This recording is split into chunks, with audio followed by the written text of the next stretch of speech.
What is going on, everybody? Today we are going to be comparing two of actually one of the most popular daily trainers on the running market right now, and the other one I feel is a shoe that is especially slept on, including myself until this year, and those are the ASICS Novablast 5.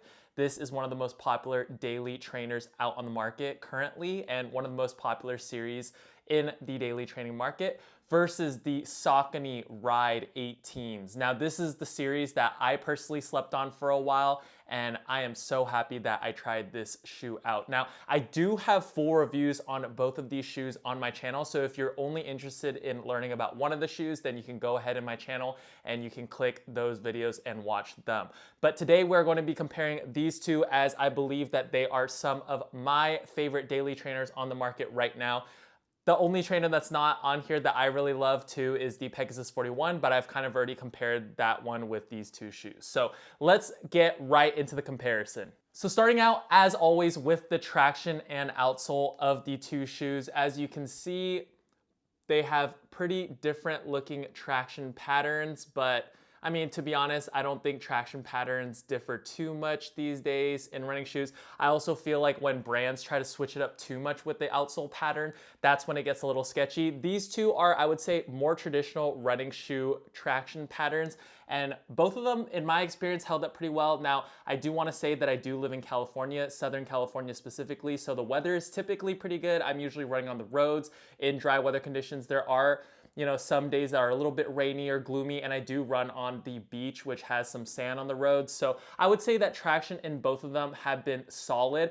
I do want to say that the ASICS Novablast 5, there were some times or instances where maybe it was a little bit wet on the road, maybe there was some sand on the road. I did feel a little bit of slippage, and I know ASICS isn't really known for their kind of outsole rubber for traction. But I do think that the Novablast 5's traction is better than previous ASICS models in my experience. So take that with a grain of salt. Obviously, you might have different experience because you might run in different weather conditions. And the Saucony Ride 18's traction pattern, I felt did a little bit better than the Novablast 5 in a different scenarios or different weather conditions. I just felt it was a little bit more consistent, and I felt a little bit more confident in the Ride 18s than the Novablast 5, but I would say that that is a pretty thin margin. So if I had to give a winner for just the traction of the outsoles, I would say that the Ride 18 slightly edges out the Novablast 5, but I would also say that the Novablast 5's outsole is not too far behind. If anything, the Novablast 5's traction is a little bit slightly below average, whereas the Ride 18 I would say is around average. So if traction is a big deal to you and you run in a lot of different scenarios or conditions, then you might want to take that in consideration.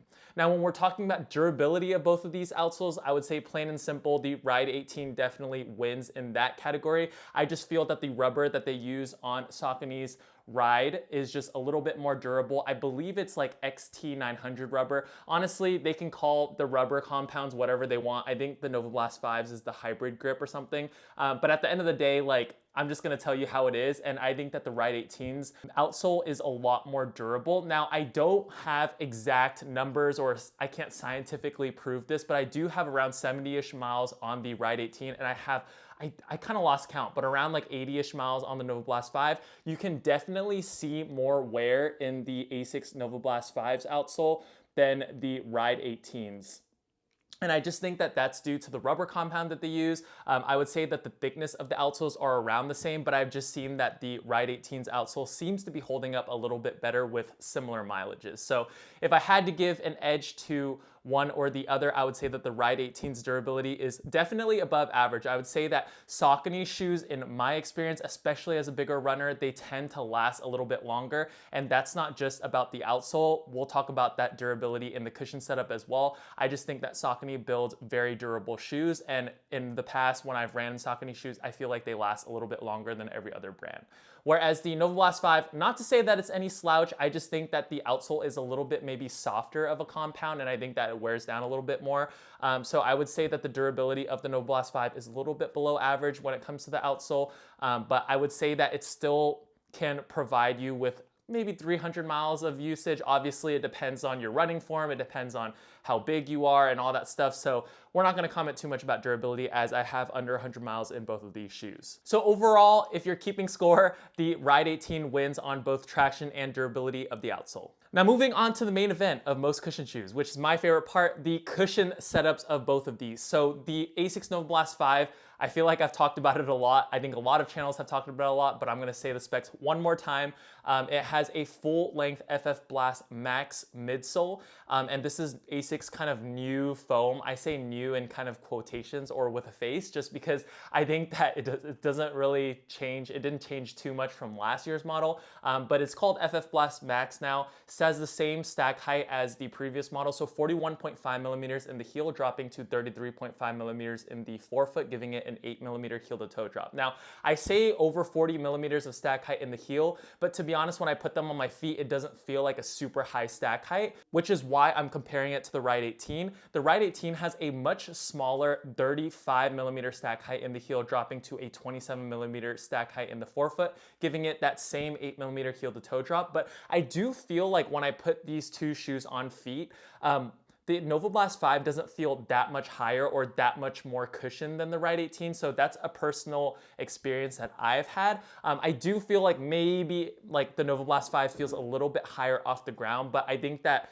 they are in the same category of daily trainers. The Saucony's midsole is a full-length Power Run Plus. I do want to note that the insole in the Ride 18 is also Power Run Plus, whereas the Novablast 5 I think just has a regular Ortholite insole. So what that means is that the insole on the Ride 18 is going to provide actually the same cushion setup as the midsole, and typically brands don't do this because it costs a little bit more money, but that definitely adds a little bit of cushion to the Ride 18. So I just wanted to make a note of that. Shout out to Saucony and putting in that extra effort for the consumers like us. So how do these cushion setups compete, or how do they stack up? I would say that the Novablast 5's midsole is more of a dull ride. I would say that it's a pretty mellow ride. It's a little bit more on the softer end, and as I've put more miles on the shoe, it's kind of matured into more of like a dense, it's still a little bit soft on the soft side, but I would say it's like soft firm. And I felt that as I put on more miles on the Novablast 5, it started to firm up a little bit or maybe compress.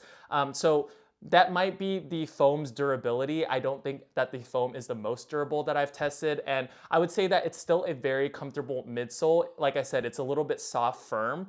It's not too soft and it's not too firm. It does a good job of absorbing impact, as well as it does a good job at being very versatile in a multitude of different paces. So I'm able to run faster than half marathon pace in this shoe. I would say even maybe 10K pace in this shoe, and I can also run, marathon pace as well as just recovery paces, easy paces. Basically every pace that you throw at the Novablast 5, it's gonna do the job, and it's gonna be able to handle those paces as well as take care of your body and also put in high mileage weeks. So I believe that's why the Novablast is so popular amongst runners, because it is just that versatile and it can kind of handle everything. So that's why, when we're all looking for a daily trainer, we're looking for something that we can do a little bit of everything in, and the Novablast 5 provides that without, too many frills and too many gimmicks. I would say that the midsole is great. It's not superb or perfect.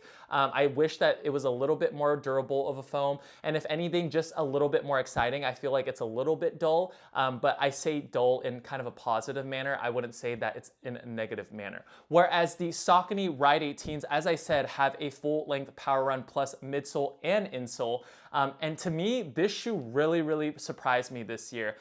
In the past, with the Saucony Triumph 22, I believe they used Power Run PB, and that shoe felt kind of dead and firm to me, which is weird because technically Power Run PB is supposed to be better than Power Run Plus. But I found this setup to be very bouncy and a lot softer, I guess, than the Power Run PB that I felt in the Triumph 22. And it was just very surprising, and it was a great surprise. I think that this shoe kind of thrives when you're running a little bit faster. When you are running a little bit slower, it doesn't feel kind of like too responsive, or it doesn't feel too bouncy. But when you really pick up the pace and you kind of get into that mode or that zone, kind of like when you're in a race, half marathon or marathon, and you kind of catch your stride, I feel like this shoe is so fun to run in because of the energy return and the bounciness of the Power Run Plus. I just feel like I can run and hold faster paces in this shoe than in the Novablast 5. I think it's a little bit more exciting.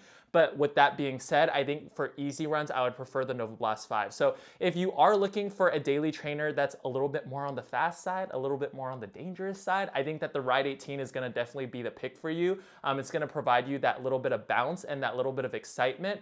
But maybe on the easy runs, it's going to maybe push you to run a little bit faster than you'd like. Whereas the Novablast 5 is going to be a little bit more chilled out, a little bit more mellow. You're going to be able to do more easy runs in this shoe, but you're not going to get that exciting thrill of a ride in the midsole. So for me personally, honestly, like both of these shoes have their use cases. If I had to give a winner for the midsole, I'm sorry, but I'm also gonna have to give it to the Saucony Ride 18. I think they just killed it. I honestly also think that the Ride 17 had the same exact midsole and insole setup, but I don't have that shoe, and when I tried that shoe last year in store, it just didn't feel the same as this one. So maybe they changed the compound, maybe my preferences have changed, I don't really know. All I know is that the Ride 18's midsole is a banger, especially for a bigger runner like myself that needs impact protection as much as I love the bounce. I think at 6'1" and 210 pounds, this shoe really shined for me, especially when I was running a little bit faster. Now, with that being said, I think that the Novablast 5's midsole is amazing still. I think that it's still better than a lot of the other daily trainers that are out there. I just feel like ASICS maybe played it a little bit safe, or they didn't want to give us too much. With the Novablast 5, I think they knew that the Novablast 4 was already such a huge success that they felt like they didn't really need to make a huge change, which is definitely not a bad thing. The Novablast 5 setup is still very good and versatile. Now, moving on to the uppers and the fits of both of these shoes. Now, both of these shoes have basically an engineered mesh. Both of them have I have to check real quick. Both of them have a gusseted tongue. The Novablast 5's tongue is a little bit thinner on the thinner side, and the Saucony's tongue is a little bit more on the plush side. I would say from a feel perspective of the upper, the Saucony Ride 18's upper feels a little bit lighter and a little bit more stretchy or kind of like mesh-y, if that makes sense, whereas the ASICS Novablast 5's upper is more of a structured mesh. Now, both of the meshes are still fairly soft. I just want to really emphasize that the Ride 18's mesh is very soft and it feels kind of like silky on the foot. It's like a kind of a nice feeling. And the Novablast 5's upper, it kind of breaks in very nicely, and I think that the fit is superb in the Novablast 5. So when it comes to heel lockdown, you know, just fit in general, I think that the Novablast 5 is perfect for my foot. I went true to size 12. I have a little bit wider than average foot, and the Novablast 5 fit me perfectly. The forefoot had enough room, the midfoot lockdown was really good, and with the runner's loop, my heel was not going anywhere with this heel lockdown. So fit is definitely going to the Novablast 5. Whereas the fit in the Saucony Ride 18s I thought was decent. I think the heel lockdown with the runner's loop was pretty good, but I did have a little bit of problems with the fit in the forefoot for me personally. Both of these run true to size in my opinion. I would say that the Saucony Ride 18 runs a little bit more narrow than the Novablast 5, which is where I ran into a little bit of problems. I did feel my pinky toe kind of peeking out in the upper on the lateral side, but that didn't really affect the performance of the shoe too much. It was just something that I kind of got used to, and as I broke in the upper, I kind of didn't notice it after a while. But if you do have a wide, especially a wide foot, you definitely want to probably go with the wide option of the Saucony Ride 18. I went with the normal and it ended up working okay for me,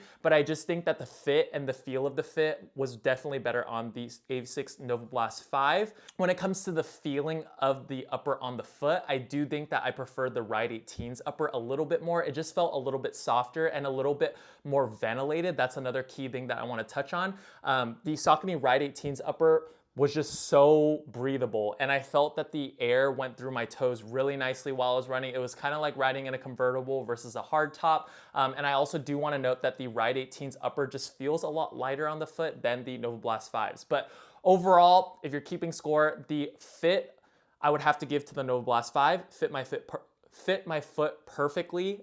Definitely didn't have any issues. If you have a wider than average foot and you don't want to really play any games with the heel lockdown, you should definitely get the Novablast 5, and if fit is very important to you. Whereas the Ride 18 definitely wins in the upper feel. I just really like the breathable upper. It felt really lightweight and it felt kind of silky on my foot. It definitely felt like a premium experience, which I personally really liked.